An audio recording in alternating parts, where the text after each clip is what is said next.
Welcome to Dwarf Fortress and welcome to the channel. I'm Twisted Logic. In this video I'm going to be showing you an exploit that allows us to duplicate almost any metal in the game. And just because I'm showing you this doesn't mean you have to use it, okay? It's going to be up to your discretion. And I think that if you're a new player, then you should not use this exploit until later on after you've properly made steel, okay? So we're looking at the stock screen right now. Access that by pressing this button right here. And if it takes a little bit to load, then you have too many items, and I suggest an atom smasher. So in this search bar, we can type in different things.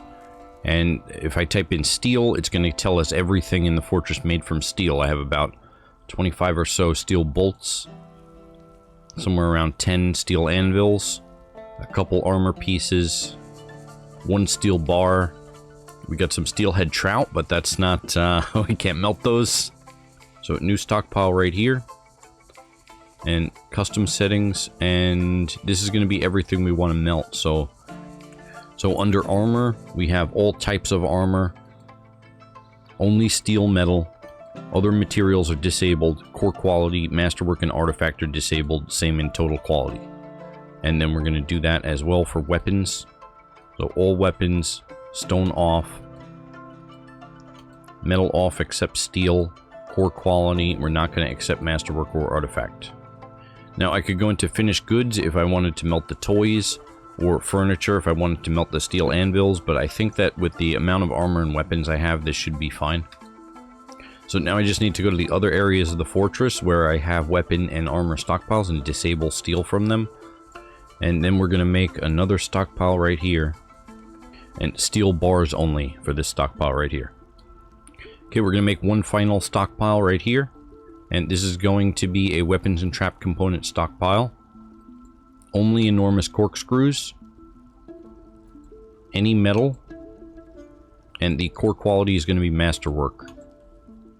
Okay, so any artifacts are going to go to my artifact stockpile in another location. And I'm setting the bins to 0 on all of these stockpiles, all 3 of these stockpiles that I made. Okay, so I'm going to go to this area of the screen here. And then this option right here, designate items for melting in any smelter. And then I'm just going to paste over top of this stockpile right here. So all of this is going to be melted. And then we're going to go to the manager menu here and add a new task. And we're going to go to the smelter and up here type in melt. Melt a metal object. And then this one I'm going to set to over 9,000. Before I continue, I'm going to let the dwarves melt all of this to see how many bars we get. So after melting all of those armor pieces and weapons down, we got 17 steel bars, which is great. And so I also created a few more magma smelters to speed it along. But we're going to go down here and forbid most of these smelters except for 2 of them. We could do 3 smelters should be fine. And then we're going to go to work orders menu. We're going to come down to Metalsmith's Forge and type in up here steel. And forge enormous steel corkscrew. And then we're going to set this to over 9,000. Excellent. Our 17 enormous corkscrews have been created. And now we're ready to melt these ones. So every time an enormous corkscrew is melted within a smelter, then it's going to create 1.5 bars of material, and we're going to get one of those bars out, and then the 0.5 bar is going to be in a hidden bucket that we can't access unless we fill it up completely. So every other time we melt an enormous corkscrew, we're going to get 2 bars instead of 1 because that hidden bucket fills up. Okay, if we destroy the workshop, then we lose that hidden bucket. Great, so now we have 25 enormous corkscrews. Excellent. So we can designate all of these ones to be melted. Okay, and then we can also unforbid the rest of the workshops. And so doing this has an added benefit of training all of our metalsmiths and furnace operators. However, eventually the metalsmiths are going to become legendary and start creating masterwork after masterwork. And so when that happens, I disable that dwarf from metalsmithing and allow a different dwarf to train. And that's also the reason why we created the masterwork enormous corkscrew stockpile over here. Because if we start destroying dwarven masterworks, they're going to get really unhappy about it. They're going to get terrible thoughts.